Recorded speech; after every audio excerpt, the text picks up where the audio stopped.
Բարև ձեզ սիրելի հայրենակիցներ, առաջիկա շաբաթվա ընթացքում մեր երկիրը հիմնականում գտնվելու է հարավ-արևմտյան տակոթային հոսանքների ազդեցության գոտում։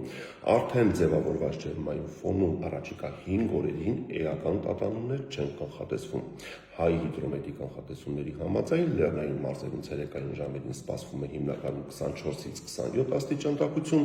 նախալեռնային գոտում օդի ջերմաստիճանը ցերեկը կտատանվի 32-ից 35 աստիճանի սահմաններում, իսկ հովտային գոտիներում դրանք են Սյունիքի հովիտները, Արարատյան դաշտը եւ Երևանը, ցերեկը սպասվում է 35-ից 37 աստիճան տաքություն։ Հուլիսի 25 եւ 21-ին հանրապետության ողջ տարածքում կդիտվի առանց տեղումների եղանակ։ Հուլիսի 22-ից 25-ին հյուսիսային մարզերում հիմնականում Շիրակ, Լոռի, Տավուշ առանձին հատվածներում ուշ երեկոյան կդիտվեն գերակային բնույթի